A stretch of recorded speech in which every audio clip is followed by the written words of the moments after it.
반갑습니다. 올 한 해 수고 많이 하셨고 또 새로운 한 해에는 하나님의 은혜가 더욱 넘치시기를 주님의 이름으로 축원합니다. 아멘. 저는 신앙생활을 하면서 목회가 아니라 신앙생활을 하면서 늘 마음에 부담되는 것이 뭐냐면 하나님께서는 우리에게 내가 거룩하니 너희도 거룩하라 이렇게 말씀하십니다. 근데 일상생활 목사이긴 하더라도 삶을 살아가면서 보면은 거룩한 삶이 없어요. 그래서 날마다 그저 다람쥐 쳇바퀴 돌듯이 그렇게 산단 말입니다. 그래서 이 무거운 짐을 어떻게 내려놓나 늘 고민하고 하나님 앞에 기도도 무릎을 꿇고 참 다른 사람보다 거룩하게 살아보려고 몸부림을 쳤는데 만족함이 없어요. 그래서 금식도 해보고 해도 이게 잘 안 되는 것 같아요. 저만 안 되는지 모르는데. 근데 로마서 7절을 읽으면서 사도 바울이 그런 얘기를 해요. 내 안에 두 법이 있대요. 육신의 법이 있고 성령의 법이 있는데 이 육신의 법이 자꾸 나를 죄 가운데로 끌고 가는데 도대체 이것을 이길 가망성이 없다는 겁니다. 그러면서 뭐라고 고백하냐면 오호라 나는 곤고한 자로다 이 사망의 몸에서 누가 나를 건져내려 하는 탄식을 해요. 우리는요 죄와 싸워서 이길 힘이 없습니다. 그럼에도 불구하고 거룩하게 살려는 몸부림은 이것은 더욱더 안 되는 거예요. 그러면 하나님은 왜 우리가 거룩하게 살지도 못하는데 거룩하게 살아라고 말씀을 하시느냐? 그것은 무리한 우리에게 명령이 아닌가? 아닙니다. 깨달은 것이 있어요. 뭐냐면 자 성경은 우리 인간을 판단하기를 뭐라 그러냐면 이사야서에서 머리끝부터 발끝까지 죄로 인해서 상하고 터지고 싸면서 기름을 바르고 온전히 완전히 상처투성이고 그리고 시편에 보니까 하나님이 하늘에서 굽어 살펴보신즉 선을 행하는 자가 있는가 봤더니 한 사람도 없고 다 치우쳐 제 길로 갔으며 로마서에서는 뭐라 그러냐면은 의인은 없나니 하나도 없다 그럽니다. 여러분 이스라엘 사람들이 우리는 이스라엘을 참 많이 정죄하는데 그 유대인들이 왜 신앙생활에서 실패했을까 한번 여러분은 생각해 보셨어요? 이스라엘은 그들은 하나님이 선택한 백성으로서도 하나님의 부름을 받았는데도 결국은 실패했잖아요. 그들만큼만 산다면은 참 만약 내가 섬기는 교회 내 주변에 어떤 분이 일주일에 이틀씩 금식을 하고 11조를 떼먹지 않고 거짓말을 하지 않고 어려서부터 남의 것을 토색하지 아니하고 불의를 행치 않고 이렇게 살았다고 해보십시다. 아마 이 목사님은 존경 정도가 아니라 성자라고 그랬을 거예요. 그런 사람을 누가 돌을 던지고 뭐라고 하겠습니까? 근데 예수님은 그런 사람들을 보고 뭐라고 그러냐면은 독사의 자식들이라고 그러셨어요. 그게 누구죠? 바리새인들이에요. 여러분 하나님은 우리가 지키지 못할 것을 명령하신 적이 없어요. 그런데 우리가 뭔가 착각을 하고 있다는 얘기입니다. 뭔 착각을 하냐면은 죄인인 내게서 뭔가 거룩한 것이 나오는 줄 알고 하나님 말씀을 듣고 은혜 받아가지고 가서 그대로 살으려고 한다는 거예요. 이게 착각이에요. 구약에 이런 게 나옵니다. 하나님이 그 족속에게 올라가지 말라고 그러는데도 악착같이 올라가겠다고 그래요. 그리고 여호수아가 뭐라고 그러냐면은 여호수아서 24장에 나와 우리 가족은 하나님만 섬기겠다 그랬더니 이스라엘 백성들이 우리도 그렇게 하겠나이다 그랬더니 대놓고 24장에 뭐라고 이 여호수아가 그러냐면 너희는 결단코 하나님을 온전히 섬기지 못한다고 저주 아닌 그런 막말을 해버립니다. 여러분 은혜 받았다고 나가서 산다고 그것이 거룩한 삶이냐? 아니에요. 방법론에서 잘못됐습니다. 여러분이 이런 성경을 기억하십니까? 로마서에 보니까 가지들아 너희가 자긍하지 마라. 너희가 너희를 보존하는 것이 아니라 뿌리가 너희를 보존한대요. 저는 이런 말을 한번 이제 듣고는 한번 제가 해봤습니다.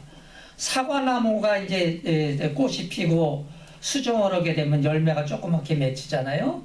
그러면 가지를 잘라다가 화병에다가 꽂아놓고 거기다 비료를 주고 물을 잘 주면은 열매가 더 커지느냐? 안 커져요. 여러분 한번 해보십시오. 열매는 잎이 탄소동화작용을 해가지고 자연 시간은 아니더라도 탄소동화작용을 해서 이제 뿌리로 내려간 다음에 뿌리에서 다시 올라와가지고 가지 끝에 있는 열매에 저장을 하게 되어 있습니다. 그러니까 뭐냐면은 내가 뿌리가 되어서 거룩한 것을 행한 것은 콩나물 양서를 60년을 해가지고 모아놓은 돈으로 선한 일을 행하였어도 성경적으로 볼 때 그것은 죄의 열매예요. 그것은 죄의 열매입니다. 그러나 어떻게 해야 되느냐? 여러분이 갈라디아서에 보면은 성령의 9가지 열매를 얘기하죠. 성령의 열매를 얘기를 해요. 내 열매를 얘기하는 게 아닙니다. 내 열매를 맺으려고 몸부림치지 마세요. 아멘. 우리가 불사르는 데까지 나를 내어줘도요, 내 열매를 맺게 되면 결국은 뿌리가 뭐예요? 죄예요. 거기서 맺혀진 것은 죄뿐입니다. 그러나 성경이 말할 때는 요한복음 15장에 뭐라 그러냐면 나는 포도나무요 너희는 뭐라 그랬어요? 가지라 그랬어요. 가지는 단지 뿌리에서 올라와서 맺어지는 열매를 그냥 달고 있을 맺을 뿐입니다. 그러니까 우리가 하나님 말씀대로 오늘 본문에 보니까 사울이라는 임금이 하나님의 명령에 따라서 어디를 가느냐? 아말렉이라는 족속과 전쟁을 나가려고 그래요. 그런데 사무엘 선지자가 나타나질 않아가지고 자기 마음대로 그저 저기 제사를 드리고 우리 말로 하면은 예배를 드리고 전쟁을 나갑니다. 그래서 전쟁에서 이제 이겼는데 하나님의 명령이 뭐냐면은 그들의 짐승까지도 다 진멸하라 그래요. 근데 보니까 이 사울이 볼 때 그들이 백성이 그 왕도 살려놓고 그들이 가지고 있는 짐승이라든지 재산을 보니까 좋더란 말입니다.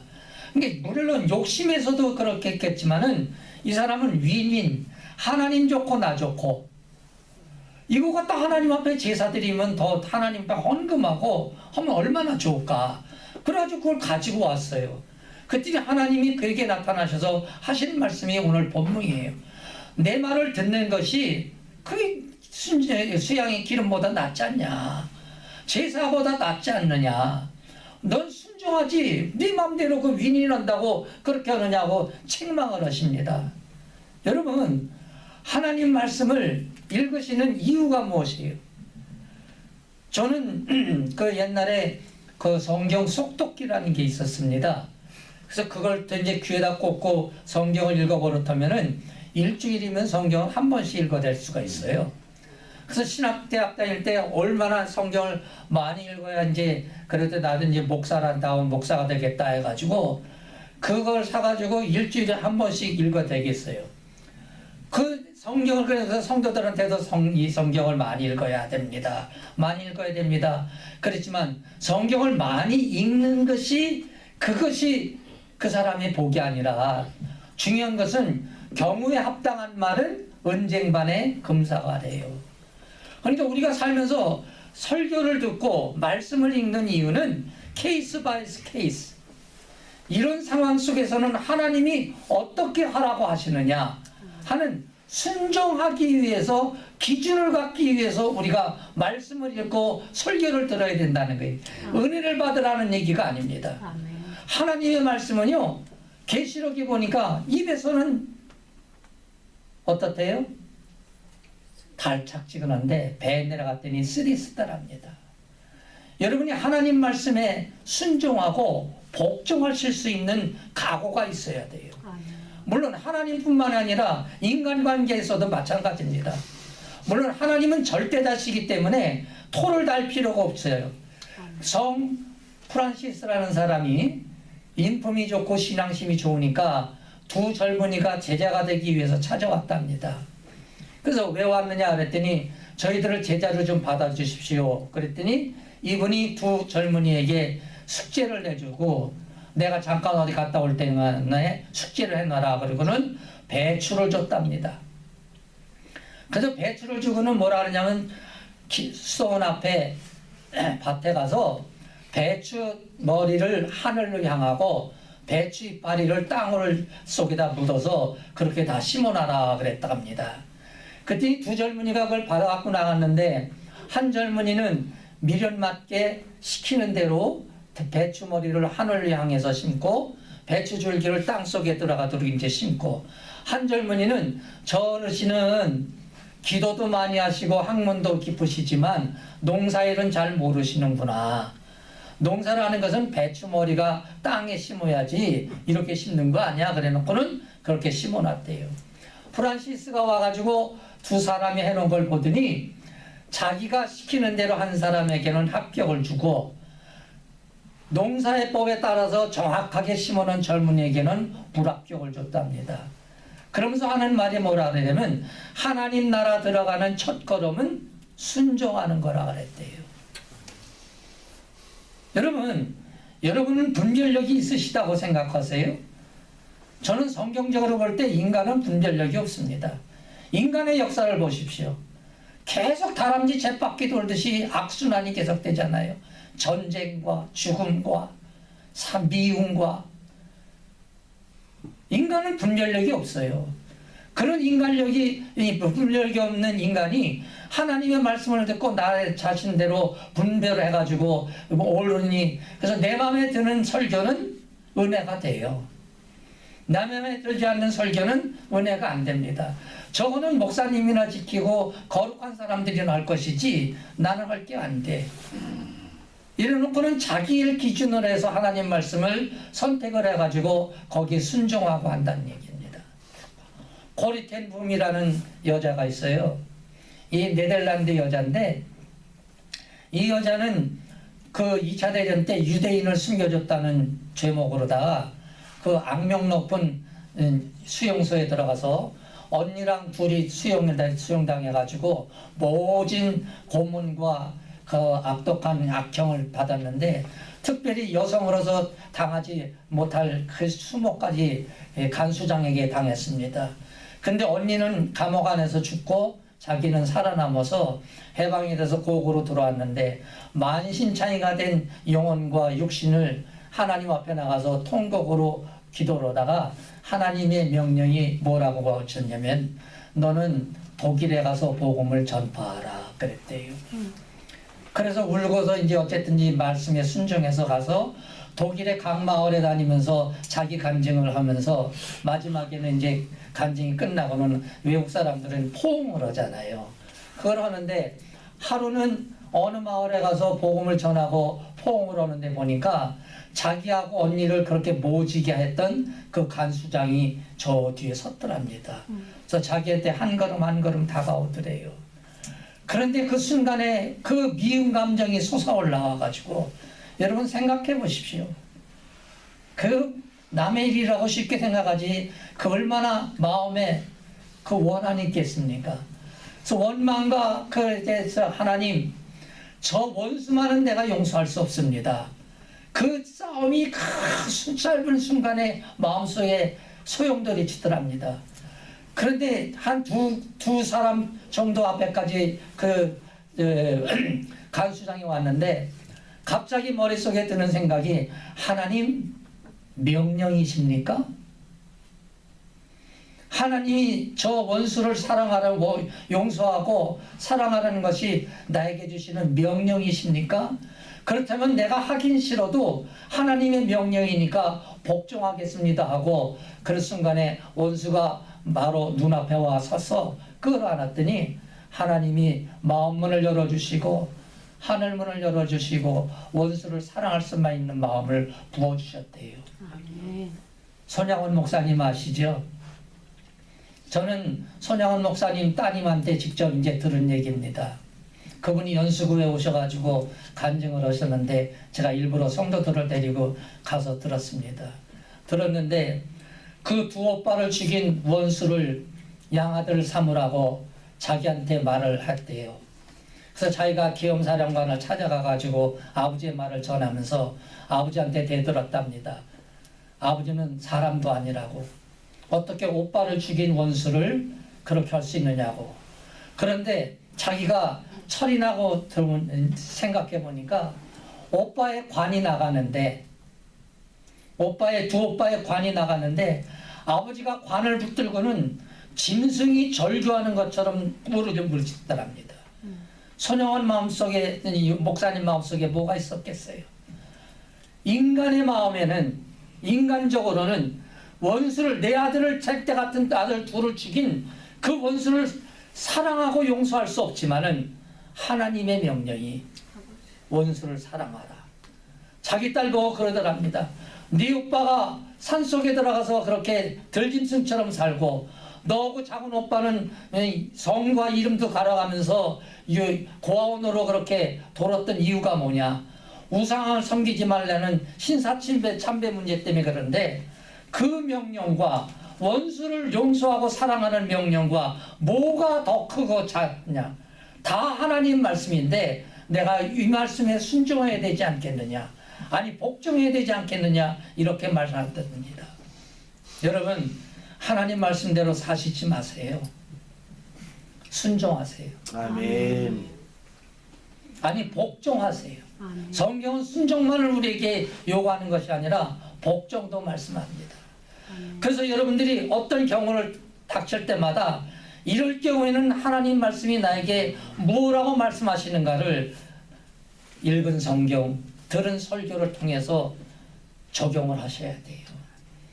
그래서 여러분 성령의 열매입니다. 내 열매 아니에요. 신학적으로는 어떻게 말씀하실지 몰라도 저는 그렇게 생각해요. 개털모자 얘기하세요? 개털모자 얘기.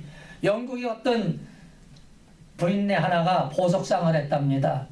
그래서 이제 보석을 이제 팔고 부자가 됐는데 신앙생활을 시샘말로 얘기해가지고 엉망을 했대요. 개떡같이 이제 신앙생활을 하고 주일도 나가고 싶으면 나가고 말고 싶으면 말고 그렇게 했는데 어느 날 이제 자기가 이제 죽어서 천국에 갔는데 큰 면류관을 썼는데 천국의 입구에 보니까 이런 탁자가 쫙 있고 면류관이 쭉 종류대로 있더랍니다.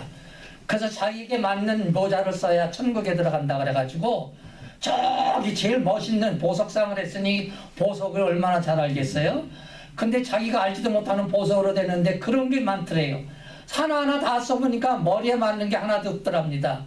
다 끝에까지 가는데도 없더래요. 그래서 울고 앉았더니 왜 우느냐 그랬더니 머리에 맞는 게 없어서 그랬다 했더니 탁자 밑에 보면 하나 있을 거다. 그래서 보니까 밑에 먼지가 쾌쾌 쌓인 개털로 만든 모자가 하나 있더래요. 그거 한번 써보거라 그랬더니 툭툭 털어서 써보니까 딱 맞더랍니다. 근데 이게 기능성이 있어가지고 여기 챙이 이렇게 딱 내려온대요. 자기 하는 사람 보면은 부끄러워가지고 이렇게 창이 딱 내려온답니다. 그냥 예화예요. 저는 그것 때문에 나도 천국 가서 개털 모자 쓰면 어떡하나. 물론 동기가 됐을지 몰라도 저는 모르겠어요. 다른 분들은 어떻게 생각하실지 몰라도 하늘나라 가면 근데 영원히 부끄러움 당해서 살면 누구는 그런 공평하지 않은 건 없다고 생각해요. 여러분들이 컴퓨터 요새 이 피아노도 그렇고 만든 사람은 이걸 기능을 생각해서 기능을 부여해가지고 만들어 놓는다는 얘기예요. 위대한 목사 없어요. 위대한 성도 없어요. 하나님이 그 사람을 만드셨을 때 그런 기능을 거기에다 넣어서 세상에 보내시고 그 달란트만큼 행하게 하신 거예요. 그러면 그 열매가 자기 거예요? 하나님 거예요? 그래서 계시록에 보니까 24장로가 백보자 주위에 둘러섰는데 자기 면류관을 벗어서 다 보좌에 던지더래요. 여러분 우리나라 사람들은 어른한테 던지는 거는 버르장머리가 없지만 서양의 관습에서는 그게 아니잖아요. 왜 던지겠어요? 멸관이 뭐죠? 잘했다고 준 거예요. 근데 가보니까 이게 내가 한 게 아니라 누가 한 거예요? 성령의 열매 누구 거예요? 희락의 열매 누구 거예요? 충성 누구 거예요? 절제 누구 거예요? 내 거 하나도 없어요.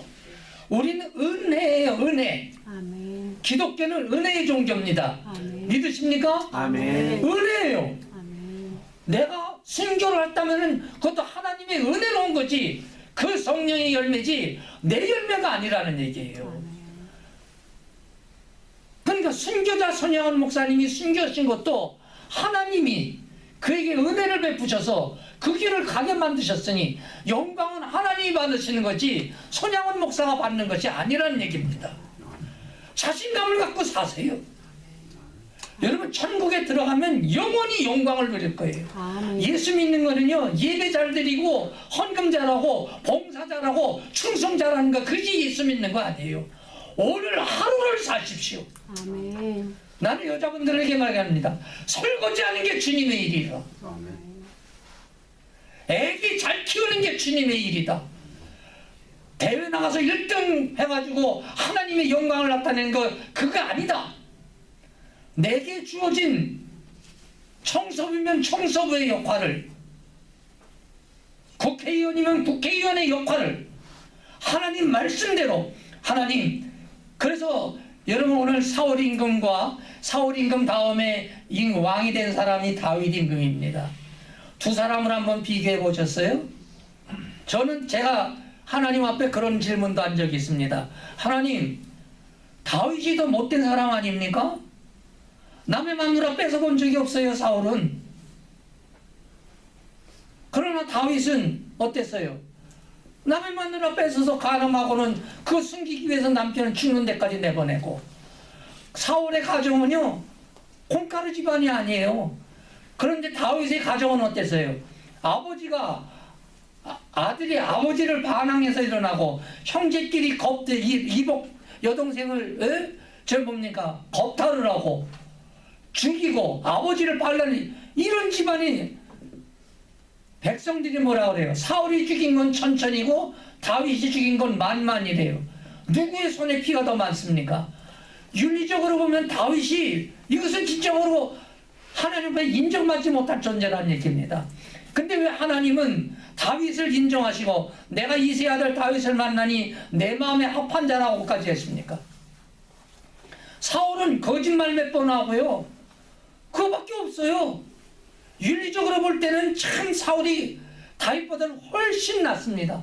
근데도 성경은 다윗을 얘기하는 얘기가, 다윗도 똑같은 인간으로 실수를 하지만은, 그런 이제 사무엘 하부터 읽어보시면은 다윗은 무슨 일이 있을 때마다 여호와께 묻자와 가로되, 하나님 내가 이번에 전쟁에 올라가리까 말일까 항상 여쭙습니다. 여러분은 항상 여쭈십니까? 내 맘대로 은혜 받았다고 내 기분이 흥했다고 나가서 행하는 것이 아니라, 하나님 이거 어떻게 해야 됩니까? 어떻게 해야 됩니까?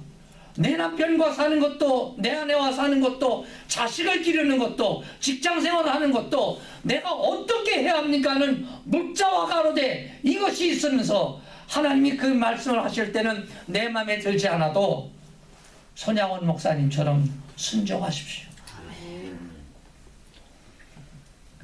그리고 육신이 상전에게도 마찬가지예요. 우리가 위에 있는 골로새서에도 보면은 애매히 까다롭게 구는 상전에게도 복종하래요. 순종이 아니라 복종입니다. 근데 이제 그게 원리가 있죠. 도둑질을 시키면 도둑질을 해야 됩니까? 아닙니다. 그 권세보다 위에 있는 권세의 말에 어긋난다면 정중하게 거절하십시오. 그 대신 어떻게 해야 되느냐? 다니엘서에 보면은 그 대답이 나오는데, 다니엘에게, 제 친구에게 어떻게 했죠? 우상 앞에 드린 제물을 먹으라 그랬습니다. 순종했어요, 안 했어요? 안 했어요. 그때 성경은 순종으로 얘기를 해요. 뭐냐면은 존경의 태도를 잃지 않습니다. 네가 사장이 돼가지고 그따위야, 목사가 돼가지고 그따위야가 아니라 존경의 태도를 잃지 아니하고 건설적으로 얘기를 해요. 다른 걸 좀 먹게 해보십시오. 이 태도를 가지면 대한예수교 장로회 합동 측 헌법에 보면은 교회의 자유와 양심의 자유가 있어요. 아무리 강단에서 뭐라고 하더라도 교회의 자유가 있습니다. 내가 선택할 수 있는 자유가 있고 양심의 자유가 있어요. 하나님 말씀에 비추어 어긋난다면 존경의 태도와 공경의 태도는 잊지 말고 정중하게 거절하십시오. 그게 순종입니다. 그래서 사랑하는 성도 여러분, 하나님은 거룩하십니다. 아멘. 우리에게도 거룩한 삶을 요구하셔요. 아멘. 우리가 몸부림칠 것은 무엇을 해드릴까 하지 마시고 어떻게 살 것인가에 대해서 고민하세요. 아멘. 그 방법은 딱 하나, 말씀대로 순종하십시오. 아멘. 말씀이 아무리 내게 유익이 없고 이해가 안 돼도 하나님 말씀이 내게 명령하시면 우리가 그 명령 앞에 무릎을 꿇을 때 하나님은 우리를 기뻐 받으실 줄로 믿습니다. 오늘 같은 예배를 드리는 여러분과 저는 항상 순종이 제사보다 낫다는 이 말씀 듣고 항상 하나님은 우리에게 좋은 것 주시기 원해요. 저도 이제 부모인데 자식에게 좋은 것 주지 않을 부모가 어디 있겠어요. 그렇잖아요. 그리고 저는 항상 가서 어떤 분한테 만나서 할 때는 예수 믿는다 그러면 그 질문부터 꼭 합니다. 죄송하지만 지금 돌아가시면 천국에 갈 자신 있으세요? 근데 전 참 놀랐어요. 많은 분들이 확답을 못해요. 여러분, 천국은요 열심히 신앙생활해서 가는 거 아니에요. 이거 하나 확실하게 하십시오. 열심히 신앙생활하고 내가 바르게 살았다고 천국 가는 거 아닙니다. 천국은 우리 집이에요. 아세요? 하나님과 우리와 이제 예수 믿는 순간에 관계가 어떻게 됐습니까? 아버지와 자식이에요. 자식이요 빵점 맞아도 고개는 못 들어도 집엔 들어와요. 가출했어도요, 우리 아들놈도 가출을 한번 한 적이 있는데 아이놈 자식이 하도 말씀을 시켜가지고 그냥 엎드려 뻗쳐 시켜도 말씀 시키고 그래서 나가라고 그러고 내쫓았어. 그랬더니 나갔는데 나가도 이제 핸드폰도 정지시켜 버렸죠. 그래도 저 와이파이가 되는 데서는 카톡이 되잖아요. 그래서 추석 때가 지났길래 까불지 말고 들어와라 그랬더니 1시간도 안 돼서 들어왔어요. 가출했다고 내 자식 아니에요? 여러분, 하나님은 여러분의 아버지셔요. 아들을 아끼지 않고 주셨어요. 뭘 아끼고 안 주시려고 그러겠어요. 그러지 마시고 오늘을 사십시오. 내일 살지 말고 오늘 현재를 살아내십시오. 어디 있든지 천국에 가면 다 똑같이 영광스럽게 살 거예요. 그날을 기대하시면서 늘 승리하시길 주님의 이름으로 축원합니다. 기도하십시다. 하나님 아버지, 인간이 거룩할 수가 없습니다. 오직 내가 결단을 하고 3일 금식 기도를 하면서 말씀을 행한다 할들 거기에서 나오는 것은 죄악의 열매일 뿐이오니 우리가 거룩한 삶은 오직 하나님 말씀에 순종하여 성령의 열매를 맺는 것밖에 없습니다. 우리에게 믿음을 주셔서 항상 순종의 영을 부어 주옵소서. 그래서 우리의 삶이 날마다 하나님이 허락하시는 천국의 삶이 되게 하옵소서. 예수님의 이름으로 축복하며 기도합나이다. 아멘.